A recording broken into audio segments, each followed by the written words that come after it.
पहली कविता आपने कौन सी कही थी? हम हरिश्चंद्र हैं, शिव दधीची हैं, कर्ण सरी खेदानी हैं, दुनिया में सबसे सच्चे सबसे अच्छे हिंदुस्तानी हैं, हिंदू तन मन हिंदू जीवन रग रग हिंदू मेरा परिचय। राम भगवान कौन है? वाल्मीकि का वरदान है, राम आदर्श है वो भगवान है, राम आस्था है कोई नारा नहीं, राम गंगा जल है कोई अंगारा नहीं, चलते फिरते यही काम कीजिए, जिसे भी मिलिए उसे राम राम कीजिए। કહેવાય છે કે ટેલેન્ટની કોઈ જ ઉંમર નથી હોતી, પરંતુ અમુક ટેલેન્ટ એવા હોય કે જેને સાંભળીને જેને જોઈને આપણને આશ્ચર્ય થાય કે ખરેખર આટલી નાની ઉંમરમાં આટલું બધું ટેલેન્ટ ક્યાંથી આવ્યું હશે, કેવી શરૂઆત કરવામાં આવી હશે, આ ટેલેન્ટ જે વિકસાવવામાં આવ્યું હોય કે પછી તેનો પ્રોગ્રેસ થયો હોય, પણ ક્યાંક શરૂઆત કેવી રીતે થઈ હશે। હું વાત કરી રહી છું આહુતિ શુક્લાની। આહુતિએ ખૂબ જ નાની ઉંમરમાં પોતાના કાવ્ય પઠનથી, પોતાના સ્પષ્ટ વક્તવ્યથી લોકોને મંત્રમુગ્ધ કર્યા। સનાતન ધર્મની જ્યારે વાત કરતી હોય આહુતિ, ત્યારે આપણે પણ મંત્રમુગ્ધ થઈ જઈએ અને સાંભળ્યા જ કરીએ કે ખરેખર આટલી નાની છોકરી પાસે આટલું બધું જ્ઞાન કેવી રીતે આવ્યું। આજે ગુજરાત ફર્સ્ટના જનમંચ પર આપણી સાથે આહુતિ શુક્લાની સાથે વાત કરીશું। આહુતિ, खूब खूब स्वागत है। आहुति, सबसे पहले आपसे ये पूछना चाहूँगी कि शुरुआत कैसे हुई? काव्य पठन का आपको पहले से शौक था? घर में ऐसा एटमॉस्फेयर था? मम्मी पापा ने कुछ कहा कि काव्य पठन करो, या आपको ही रुचि थी और आपने बस मन लगा के कविता पढ़ना स्टार्ट किया और फिर बोलना भी? मुझको खुद से कविता में बहुत रुचि थी, मैं पढ़ती थी और मतलब मैं जब भी कोई चीज़ पढ़ती थी तो वो मुझे याद हो जाती थी।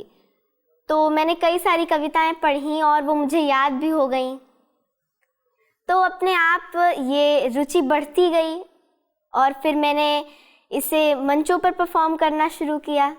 मंच पर परफॉर्म किया आपने, फिर लोगों ने रिस्पॉन्स दिया, बहुत अच्छा लगा, लेकिन शुरुआत कहाँ से की आहुति? आहुति, जब मैंने सुना है कि 3 साल की उम्र से आप कविता पठन करती थी, कविताएं सुनाया करती थी, घर में सुनाया करती थी, लेकिन आपको जब स्टेज मिला, शुरुआत कहाँ से हुई? पहली कविता आपने कौन सी कही थी? दुनिया में सबसे सच्चे सबसे अच्छे हिंदुस्तानी हैं। ये वो कविता थी जो मैंने सबसे पहली बार बोली थी मंच पे। सबसे पहली बार आपने मंच पे ये कविता सुनाई। हम भी सबसे पहले यही कविता आपसे सुनना चाहेंगे। हम सीना ठोक के कहते हैं, आवाज लगा कर कहते हैं, हाथों में गीता रामायण कुरान उठा कर कहते हैं, जो चली आ रही सदियों से हम वो अनमोल कहानी है, दुनिया में सबसे सच्चे सबसे अच्छे हिंदुस्तानी हैं, दुनिया में सबसे सच्चे सबसे अच्छे हिंदुस्तानी हैं। हम ताजमहल की मीनारे, पावन गंगा की धारा हैं, पाजा नवाज की चादर हैं, अमृतसर का गुरुद्वारा है, हम हिंद महासागर का जल, हम हिमगिरी की ऊंचाई हैं, हम भीमसेन जोशी का स्वर बिस्मिल्लाह की शहनाई हैं, हम सूर्य देव का ज्योति कलश शिव शंकर वाला डमरू हैं, जिन पर गिरिधर नागर नाचे हम वो मीरा के घुंघरू हैं, हम मानसरोवर का पानी, हम कश्मीर की केसर हैं, हम रामेश्वर द्वारिकापुरी, हम राम सेतु के पत्थर हैं, हम शंकर से विस्पाई हैं, सागर मंथन के अमृत हैं, हम कल्प वृक्ष, हम नागमणि, हम कामधेनु ऐरावत हैं, जिसमें शिव कृष्ण नहाते थे, हम वो यमुना का पानी हैं, दुनिया में सबसे सच्चे सबसे अच्छे हिंदुस्तानी हैं, दुनिया में सबसे सच्चे सबसे अच्छे हिंदुस्तानी हैं, हम आर्यभट्ट की संतानें, हम शून्य बताने वाले हैं, हम आयुर्वेद और योगा का ज्ञान सिखाने वाले हैं, हम आदिशक्ति, हम आदि गुरु, हम आदि शंकराचार्य हैं, जिनसे सारी सृष्टि जन्मी उस ब्रह्मा की चिंगारी हैं, हम वेद पुराणों के ज्ञाता, हम अक्षर के आराधक हैं, हम ज्योतिष विधि खगोल ज्ञानी, हम तंत्र मंत्र के साधक हैं, हम महावीर के अनुयायी, गौतम गांधी का दर्शन है, हम अर्जुन का गांडीव तथा माधव का चक्र सुदर्शन है, हम कला पुजारी, उत्सव धर्मी, होली और दिवाली हैं, जो देवों के सर पर चढ़ती हम वो पूजा की थाली हैं, हम हरिश्चंद्र हैं, शिव दधीची मरीचि हैं, कर्ण सरी खेदानी हैं। दुनिया में सबसे सच्चे सबसे अच्छे हिंदुस्तानी हैं। दुनिया में सबसे सच्चे सबसे अच्छे हिंदुस्तानी हैं। घर के बाहर है नीम खड़ी, आंगन में तुलसी माता है। हम श्राद्ध कर्म वाले पुरखों से भी जन्मों का नाता है। बरगद की पूजा होती है, हम पीपल को जल देते हैं। हम दरवाजे आए फकीर को भी मीठे फल देते हैं। हम अपनी माताएं बहनें सर पर पल्लू रख कर चलती हैं। जब वक्त पड़े तो जौहर में लाखों पद्मिनियाँ जलती हैं। हम जन्म जहाँ ले लेते उस माटी को चंदन कहते हैं। हम त्याग भरे कच्चे धागे को रक्षा बंधन कहते हैं। रुद्राक्ष गाए गंगा गीता गायत्री पूजा करते हैं। कदमों में अंबर रखते हैं, चुल्लू में सागर भरते हैं। हम योगी त्यागी वेद पुराणों के ज्ञानी विज्ञानी हैं। दुनिया में सबसे सच्चे सबसे अच्छे हिंदुस्तानी हैं। हम पर संकट आते हैं तो शिव शंकर तांडव करते हैं। बजता है पंचजन्य अर्जुन लेकर गांडीव उतरते हैं। चोटी चाणक्य बांध लेते प्रत्यंचा राम चढ़ाते हैं। देवता खड़े होकर क्रोधित हर हर हर गंगे गाते हैं। धरती को थामे शेषनाग भी करवट लेने लगते हैं। यमराज मृत्यु का वाहन लेकर आगे बढ़ने लगते हैं। बूटी लाने वाले हनुमत का पौरुष जगने लगता है। सागर गर्जन करता धरती का धीरज टिकने लगता है। कलकत्ती वाली काली माँ भी रणचंडी बन जाती है। पल भर में दुश्मन के नरमुंडों की मंडी बन जाती है। हम भूगोलों के रक्षक हैं, इतिहासों के वरदानी हैं। दुनिया में सबसे सच्चे सबसे अच्छे हिंदुस्तानी हैं। दुनिया में सबसे सच्चे सबसे अच्छे हिंदुस्तानी हैं। आहुति, आपने तो अपनी कविता में पूरे हिंदुस्तान को ही समा लिया। आप कौन कौन सी कविताएं पढ़ते हो? मैं वीरस की कविताएं पढ़ती हूँ। जैसे ही भारत के राम जगो भी एक कविता में पढ़ती हूँ। मैं हमारे पूर्व प्रधानमंत्री अटल बिहारी वाजपेयी जी की भी कविता मुझे बहुत अच्छी लगती है। हिंदू तन मन हिंदू जीवन, रग रग हिंदू मेरा परिचय। कई सारी कविताएं मैं पढ़ती हूँ। अटल बिहारी जी की कोई कविता जो आपको बहुत पसंद हो वो हम सुनना चाहेंगे। मैं शंकर का वह क्रोधानल कर सकता जगती छार छार, डमरू की वह प्रलय ध्वनि हूँ जिसमें नचता भीषण संहार। रणचंडी की अतृप्त प्यास, मैं दुर्गा का उन्मत्त हास। मैं यम की प्रलयंकर पुकार, जलता मरघट का धुआंधार। फिर अंतर मन की ज्वाला से जगती में आग लगा दूं मैं। यदि धधक उठे जल थल अंबर जड़ चेतन तो कैसा विस्मय। हिंदू तन मन हिंदू जीवन, रग रग हिंदू मेरा परिचय। मैं आदि पुरुष निर्भयता का वरदान लिए आया भू पर। पै पीकर सब मरते आए, मैं अमर हुआ लो विष पीकर।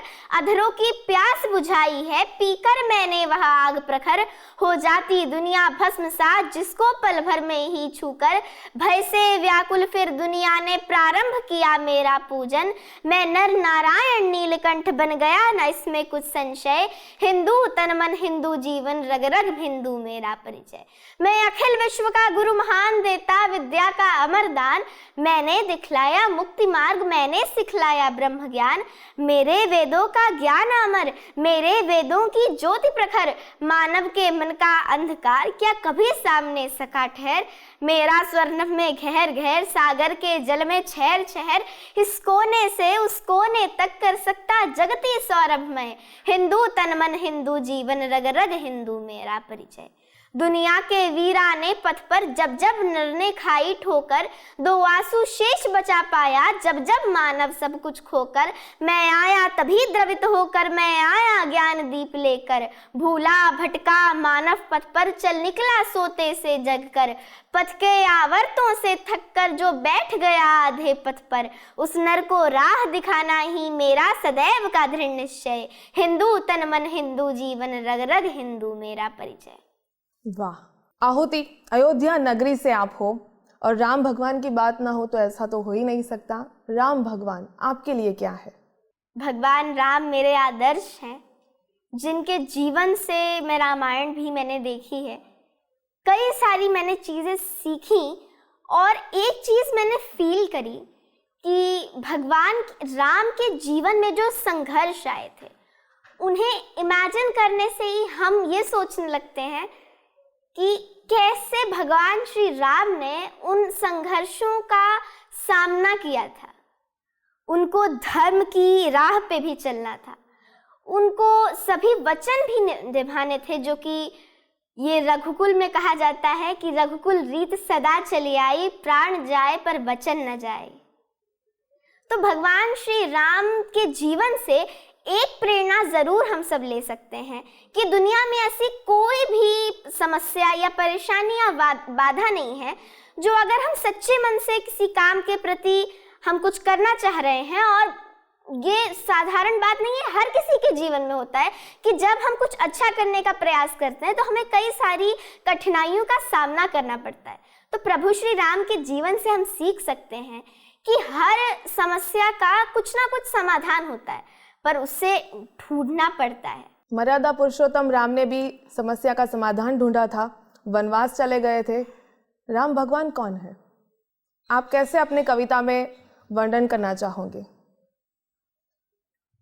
मैं भगवान श्री राम के बारे में एक कविता सुनाना चाहूंगी। राम प्रतिमा नहीं प्रतिमान है, नभ से चमकते हुए दिनमान है, वाल्मीकि का वरदान है, राम आदर्श है वो भगवान है। राम आस्था है कोई नारा नहीं, राम गंगा जल है कोई अंगारा नहीं, चलते फिरते यही काम कीजिए, जिसे भी मिलिए उसे राम राम कीजिए, और बेश कीमत की कोई दाम नहीं, जो राम का नहीं वो किसी काम का नहीं। वाह वाह। आहुति, आहुति का मीनिंग क्या है? आप कविता को बहुत अच्छे से समझाते हो, मैं आपके नाम का मीनिंग भी जानना चाहूंगी। कोई भी चीज जो हम भगवान को समर्पित करते हैं, भगवान, हम सब भगवान के बच्चे हैं, और हम सभी ने अपने जीवन में, भगवान ने एक लक्ष्य देके हमें भेजा है कि हाँ, भगवान कहते हैं कि हम इस आत्मा को भेज रहे हैं, और उन्होंने एक लक्ष्य, हम सबके पास एक लक्ष्य है, पर उसे हमें खोजना पड़ता है। तो जो भी चीज़ हम भगवान को समर्पित करते हैं, जैसे अपना जीवन में भगवान को डेडिकेट करती हूँ, तो कोई भी चीज़ जो हम भगवान को समर्पित करते हैं उसे आहुति कहते हैं। तो आहुति भगवान को समर्पित की गई हुई बच्ची है जो यहाँ पे आई है धरती पे, उसका उद्देश्य क्या है? मेरा उद्देश्य है कि हम भगवान के संदेश को किसी न किसी माध्यम से सबके पास पहुंचाएं। जैसे कोई गीतों से पहुंचाता है, कोई कविताओं से पहुंचाता है, कोई कहानियों से पहुंचाता है, तो कोई चित्रकला से पहुंचाता है। तो मैंने भगवान के संदेश को सब तक पहुंचाने के लिए कविताओं का मार्ग चुना। वीरांगना रानी लक्ष्मीबाई, उनके बारे में आपका क्या कहना है? आहुति झांसी की रानी को कैसे देखती है? झांसी की रानी मेरे लिए एक आइडल है, जो कि मैं झांसी भी गई हूँ। मैंने झांसी की रानी के ऊपर किताबें पढ़ी हैं, उनकी गाथा सुनी है, उनके जीवन परिचय से भी मैं अवगत हूँ, और उनके वीरता की सराहना करने के लिए मेरे पास शब्द नहीं है। मैं कैसे बताऊं कि उनके जीवन में जो जो संघर्ष आए। महारानी लक्ष्मीबाई का जीवन बहुत ही कठिनाइयों से भरा हुआ था, तो कैसे उन्होंने सबका सामना किया। जो कि उस टाइम पे जो रानियां होती थी, उन्हें घुड़सवारी करना, तलवार उठाना और पुरुषों के सामने बिना पर्दे के जाना, ये सभी प्रथाएं थी उस टाइम पे कि अलाउड उन्हें नहीं था। तो सबका समाज को फेस करते हुए, समाज का सामना करते हुए कैसे उन्होंने अपने पथ पर अपना पथ नहीं छोड़ा, ये डेडिकेशन हम ले सकते हैं लक्ष्मीबाई से। रानी लक्ष्मीबाई के जीवन को आपने बोला कि मैंने समझा है, देखा है, झांसी भी आप जाके आए, तो आहुति झांसी की रानी की जो कहानी है, जो उनका जीवन चरित्र है, वो इतनी छोटी सी उम्र में आप जो समझे हो, क्या समझे हो रानी लक्ष्मीबाई के बारे में, वो हम कविता के माध्यम से सुनना चाहेंगे। खूब लड़ी मर्दानी वो तो झांसी वाली रानी थी, झांसी वाली रानी थी। कानपुर के नाना की मुंहबोली बहन छबीली थी, लक्ष्मीबाई नाम पिता की वह संतान अकेली थी। नाना के संग पढ़ती थी, वह नाना के संग खेली थी। बरछी ढाल कृपाण कटारी उसकी यही सहेली थी। वीर शिवाजी की गाथाएं उसको याद जुबानी थी। बूढ़े भारत में आई थी फिर से नई जवानी थी। गुमी हुई आज़ादी की कीमत सबने पहचानी थी। दूर फिरंगी को करने की सबने मन में ठानी थी। खूब लड़ी मर्दानी वो तो झांसी वाली रानी थी, झांसी वाली रानी थी। आहुति अपने में झांसी की रानी देखती है? जी। किस तरह से? लक्ष्मीबाई को, मतलब झांसी की रानी को मैं अपने अंदर इस तरह से देखती हूँ कि उनके जो सुर थे, उनके बोलने का तरीका, वो मैं अपने अंदर कभी कभी अनुभव करती हूँ, जो कि मैंने लक्ष्मीबाई सीरियल भी देखा हुआ है। तो कभी कभी मुझे लगता है कि लक्ष्मीबाई ने मुझे ब्लेस करा है।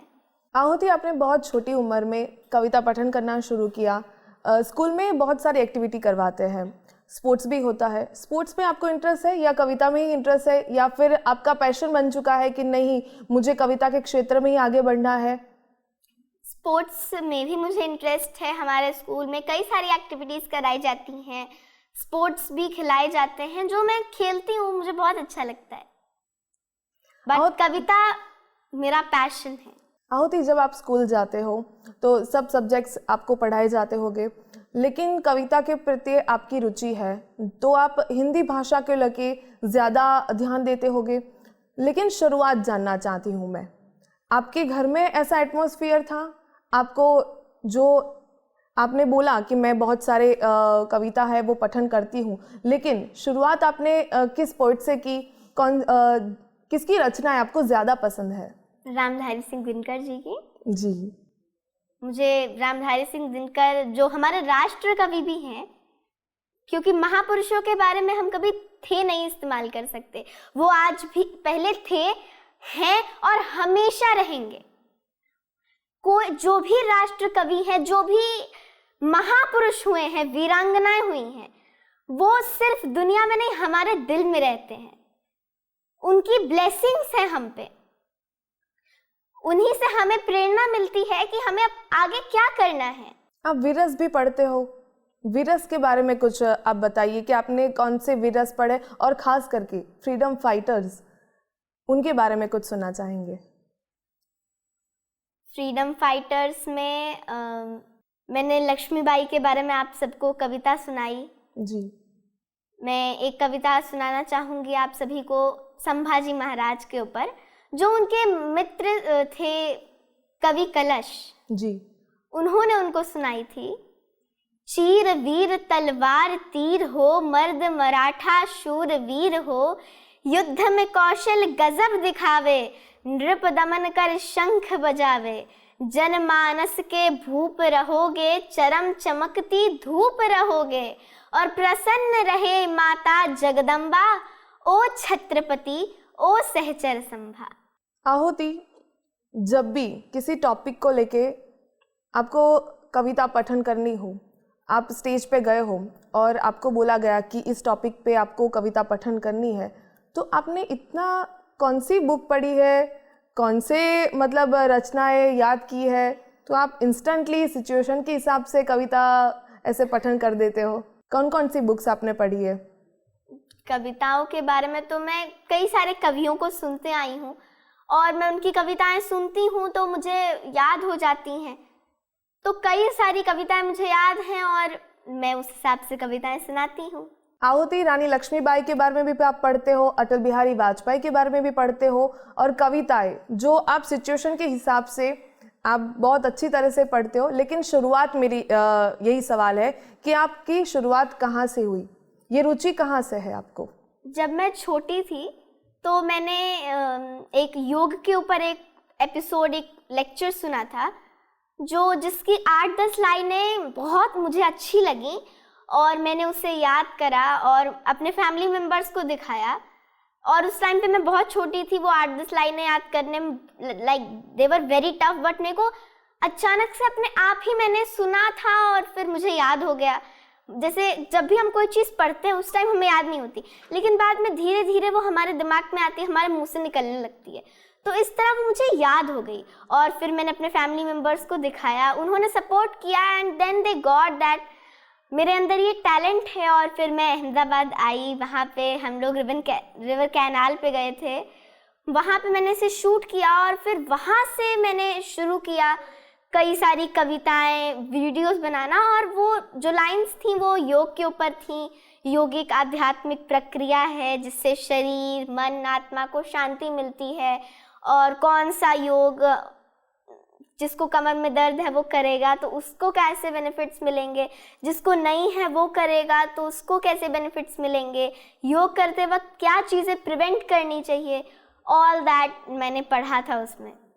मतलब आप पढ़ते हो फिर उसके बारे में कविता मतलब बनाते हो कि ये इस टाइप की कविता है, मुझे सुननी है या सुनानी है, इस तरीके से आपने स्टार्ट किया।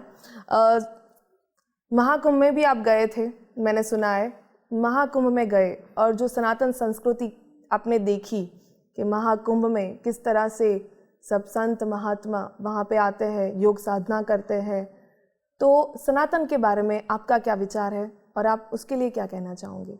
सनातन को मैं पढ़ती हूँ, जानती हूँ, और सनातन धर्म एक ऐसा धर्म है जहाँ डाकू ऋषि बने, जहाँ सम्राट भिक्षक बना, जहाँ नारी योद्धा बनी। तो हमारे सनातन धर्म में जैसे ये किसी एक धर्म की बात नहीं है। सनातन इज नॉट अ थिंग जिसमें हम बात करते हैं हिंदू की। सनातन एक ऐसी चीज है जिसमें हम सभी धर्मों का सम्मान करते हुए आगे बढ़ते हैं। आहुति, सनातन संस्कृति तो बहुत बरसों पुरानी है, उसका इतिहास भी बहुत बड़ा है। जितना उसको समझोगे उतना आप उसमें ज़्यादा समझने की कोशिश करोगे। आहुति, आजकल के बच्चे, जो मैंने पहले भी बताया कि सोशल मीडिया का ज़माना है, बच्चे गेम्स में पड़े रहते हैं, रील्स के चक्कर में पड़े रहते हैं, लेकिन इतनी छोटी उम्र में, आप 5th स्टैंडर्ड में पढ़ती हो, तो आपको कभी इच्छा नहीं होती कि मैं गेम्स खेलूँ, या फिर ऐसे आजकल के बच्चों का जो आप देखती होगी, उनको क्या कहना चाहोगे? मैं उन सभी बच्चों को कहना चाहूँगी, उनके पेरेंट्स को कहना चाहूँगी, क्योंकि बच्चे तो एक जैसे चाइल्डहुड उनका रहता है, बच्चे रहते हैं, उन्हें हम जिस चीज़ के तरफ उन्हें बढ़ाएंगे, आखिर हम ही ने तो अपने बच्चों को सोशल मीडिया, फ़ोन, टीवी हम ही ने अवेलेबल कराया है, हम ही ने दिया है। तो हम उस चीज़ को इस तरह बदल सकते हैं कि हम अपने बच्चों को, जिससे बच्चों को जिस चीज़ में इंटरटेनमेंट दिखता है, उनको इसमें मज़ा आता है, दे लाफ एंड अच्छा लगता है उन्हें, तो वो करते हैं।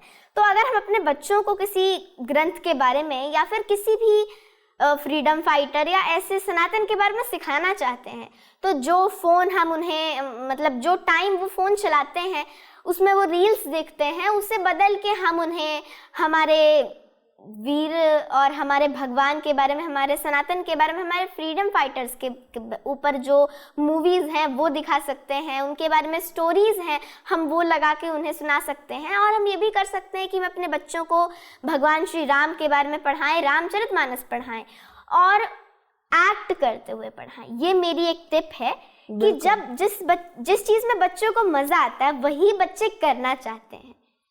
तो जब हम एक्ट करते हुए, जैसे हम हंसते हुए उन्हें इधर से उधर करते हुए, एक्ट करते हुए कोई चीज़ उन्हें करके दिखाएंगे, लाइक हम उन्हें सिर्फ बगल में अपने बैठा के पढ़ा नहीं रहे, हम उस चीज़ को एक्सप्रेस कर रहे हैं हमारे एक्शंस से, तो उसमें बच्चों को अच्छा लगता है और जब उन्हें इंटरेस्ट आता है तो फिर वो बाद में हमें नहीं फोर्स करने की ज़रूरत पड़ेगी। बच्चे खुद अपने पेरेंट्स के पास जाएंगे और बोलेंगे कि मम्मा पापा ये चीज़ में हमको इंटरेस्ट है और ये मुझे करनी है। आहुति, जब हम सनातन संस्कृति के बारे में बात करते हैं तो भगवान शिव को कैसे भूल सकते हैं? भगवान शिव जो आदि अनादि काल से है और रहेंगे, उनके बारे में हम सुनना चाहेंगे। उनके लिए कुछ आपने प्रिपेयर किया है या फिर क्या है शिव आपके लिए? भगवान शिव के ऊपर मेरे पास कविता है, शिव तांडव का हिंदी अनुवाद जो आशुतोष राणा जी ने गाया है और आलोक श्रीवास्तव अंकल ने लिखा है, मुझे बहुत अच्छा लगता है, वो मैं शेयर करना चाहूँगी। जटाओं से है जिनके जल प्रवाह मात गंग का, गले में जिनके सज रहा है हार विष भुजंग का, डमड डमड डमड डमरू कह रहा शिव शिवम, तरल अनल गगन पवन धरा धरा शिव शिवम। जो नंदनी के वंदनीय नंदनी स्वरूप हैं, वे तीनों लोक के पिता स्वरूप एक रूप हैं। कृपालु ऐसे हैं कि चित्त जप रहा शिव शिवम। तरल अनल गगन पवन धरा धरा शिव शिवम। सजल लहर भी हो गई चपल चपल ललाट पर, धधक रहा है स्वर्ण सा नल सकल ललाट पर। ललाट से ही अर्ध चंद्र कह उठा शिव शिवम। तरल अनल गगन पवन धरा धरा शिव शिवम। समस्त प्राणियों में उनकी ही कृपाएं बह रही, भुजंग देवता के शीर्ष मणि प्रभाएं कह रही। दशा दशा शिव शिवम, दिशा दिशा शिव शिवम। तरल अनल गगन पवन धरा धरा शिव शिवम। अरे वाह, भगवान शिव की स्तुति सुननी हो, तांडव सुनना हो या कुछ भी, आहुति को पूछो, वो हम सबको भगवान की भी याद दिला देंगी। आहुति, जब भी कोई भी किसी के बारे में पूछते हैं तो सबसे पहले सवाल यही आता है कि कौन से देश से हो तुम, देश कौन सा है तुम्हारा, तुम्हारी संस्कृति क्या है, तुम्हारे देश ने क्या किया है, तुम्हारा देश कहाँ से, मतलब उत्पत्ति कहाँ से हुई। लेकिन हमारे देश के बारे में तो भारतवर्ष जो विश्व भर में डंका बजा रहा है, भारतवर्ष के बारे में कुछ कविता सुनानी हो तो क्या सुनाएंगे आप? भारतवर्ष के ऊपर जैसे हर एक और चीज मैं कहना चाहूंगी भारतवर्ष के ऊपर कविता सुनाने के पहले, कि हमारे भारत की संस्कृति बहुत महान रही है। और अगर हम अपनी संस्कृति को पढ़ना चाहें तो जब भी हम किसी एक व्यक्ति, एक महान व्यक्ति के बारे में पढ़ते हैं, एक महान चरित्र के बारे में पढ़ते हैं, तो हम ये सोचते हैं कि उसके अंदर या उनके अंदर ये प्रेरणा कहाँ से आई। भले वो कोई वीरांगना हो, राम है, कृष्ण है, या फिर कोई भी फ्रीडम फाइटर है, तो हर व्यक्ति के अंदर भगवान श्री राम का अंश छुपा हुआ है जिसे हम पहचान नहीं पाते, हम जान नहीं पाते। तो हर उस व्यक्ति को, हर राम को मैं जगाना चाहूंगी अपनी इस कविता के माध्यम से। हे भारत के राम जगो, मैं तुम्हें जगाने आई हूं और 100 धर्मों का धर्म एक बलिदान बताने आई हूं। सुनो, हिमालय कैद हुआ है दुश्मन की जंजीरों में, और आज बता दो कितना पानी है भारत के वीरों में। खड़ी शत्रु की फौज द्वार पर आज तुम्हें ललकार रही, और सोए सिंह जगो भारत की माता तुम्हें पुकार रही। रण की भेरी बज रही, उठो मोह निद्रा त्यागो, पहला शीश चढ़ाने वाले माँ के वीर पुत्र जागो। बलिदानों के वज्रदंड पर देशभक्त की ध्वजा रहे, और रण के कंकड़ पहने हैं वे राष्ट्रभक्त की भुजा जगे। अग्निपंथ के पंथी जागो, शीश हथेली पर धरकर, और जागो रक्त के भक्त लाडले, जागो सिर के सौदागर। खप्पर वाली काली जागे, खप्पर वाली काली जागे, जागे दुर्गा बरबंडा, और रक्त बीज का रक्त चाटने वाली जागे चामुंडा। नरमुंडों की माला वाले जगे कपाली कैलाशी, और रण की चंडी घर घर नाचे, मौत कहे प्यासी प्यासी। रावण का वध स्वयं करूंगा, रावण का वध स्वयं करूंगा, कहने वाला राम जगे और दुष्ट शेषना एक बचेगा, कहने वाला श्याम जगे। परशुराम का परशु जागे, रघुनंदन का बाण जगे, यजनंदन का चक्र जगे, अर्जुन का धनुष महान जगे। चोटी वाला चाणक्य जागे, चोटी वाला चाणक्य जागे, पौरुष का पुरुष महान जगे, और सैल्यूकस को कसने वाला चंद्रगुप्त बलवान जगे। हठी हमीर जगे जिसने झुकना कभी न जाना, और जगे पद्मिनी का जौहर जागे केसरिया बाना। देशभक्ति का जीवित झंडा आजादी का दीवाना, और वह प्रताप का सिंह जगे वे हल्दी घाटी का राणा। दक्षिण वाला जगे शिवाजी, दक्षिण वाला जगे शिवाजी, खून शाह जी का ताजा, और मरने की हट ठाना करते विकट मराठों के राजा। छत्रसाल बुंदेला जागे, पंजाबी कृपाण जगे, और 2 दिन जिया शेर के माफिक वो टीपू सुल्तान जगे। 2 दिन जिया शेर के माफिक वो टीपू सुल्तान जगे। झोली लेकर मांग रही हो कोई शीश दान दे दो, अरे भारत का भैरव भूखा है कोई तो प्राण दान दे दो। खड़ी मृत्यु की दुल्हन कुंवारी कोई तो ब्याह रचा लो, अरे कोई मर्द तो अपने नाम की चूड़ी तो पहना लो। कौन वीर निज हृदय रक्त से इसकी मांग भरेगा, कौन कफल की पलंग बिछाकर इस पर शयन करेगा। वाह आहुति वाह, भारतवर्ष को यदि वर्णन करना हो या भारतवर्ष की जो विशेषताएं बताने हो तो आहुति की ये कविता हम जरूर से सबको सुननी चाहिए और समझना चाहिए कि भारतवर्ष क्या है। जिस तरह से आप छोटी उम्र में भारतवर्ष के बारे में समझती हो, अटल बिहारी वाजपेयी की कविताएं समझती हो, वीरांगना लक्ष्मीबाई को समझती हो, आजकल के बच्चों को भी समझना चाहिए और यही है हमारी संस्कृति जो भूलना नहीं चाहिए। आहुति, एक लास्ट क्वेश्चन, लास्ट कविता आपसे सुनना चाहेंगे। जो घर है वो घर कहा जाता है कि लास्ट स्टॉप, जो हमारे गुजराती में कविता है कि धरती नो छेड़ो घर, भूला भटका कहीं भी दुनिया में घूम ले लेकिन आता तो घर पे ही है। कई लोग ऐसे होते हैं जॉब के लिए, स्टडी के लिए घर से बाहर जाना पड़ता है और एक सुंदर कविता आपसे सुनना चाहेंगे कि घर के वास्ते घर छोड़ा। मुश्किल थी संभलना ही पड़ा घर के वास्ते और घर से निकलना ही पड़ा घर के वास्ते। मजबूरियों का नाम हमने शौक रख दिया, मजबूरियों का नाम हमने शौक रख दिया और शौक बदलना ही पड़ा घर के वास्ते। ये कविता स्वयं श्रीवास्तव अंकल की है जो मुझे बहुत अच्छी लगती है।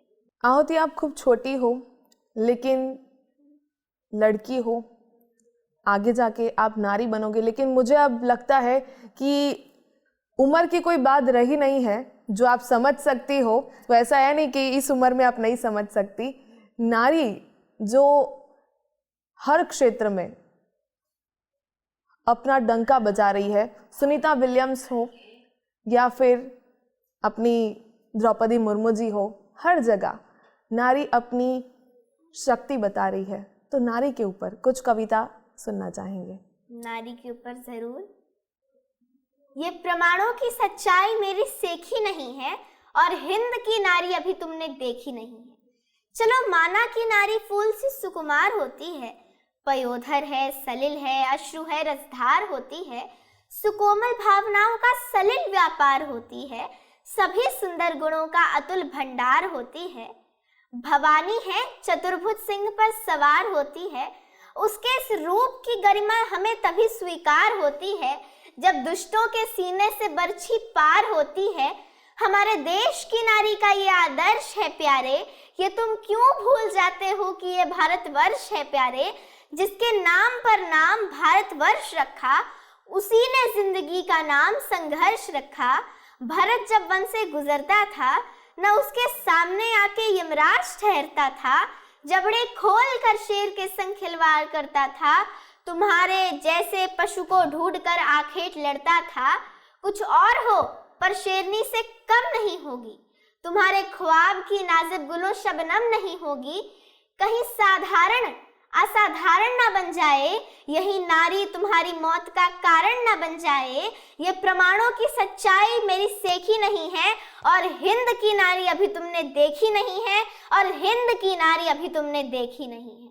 आहुति, आपकी कविताएं हम सुनते ही जाए, ऐसा हो रहा है कि ये छोटी बच्ची अपने वक्तव्य से, अपने स्पष्ट वक्ता से कितनी सुंदर कविताएं गा रही है। आहुति, फ्यूचर में आप क्या बनना चाह रही हो? एक कवयित्री जो अभी मैं हूँ, और मुझे डॉक्टर बनने का भी मतलब मेरा मन है, तो मैं डॉक्टर भी बनना चाहूँगी। आहुति, आप यहाँ आए, हमारे साथ बातचीत की, सुंदर कविताएं सुनाई, बहुत बहुत शुक्रिया। गुजरात फर्स्ट न्यूज़ ने भी मुझे इनवाइट किया, यहाँ बोलने का मौका दिया, उसके लिए बहुत बहुत धन्यवाद। आपसे बात करके मुझे बहुत अच्छा लगा। Thank you so much.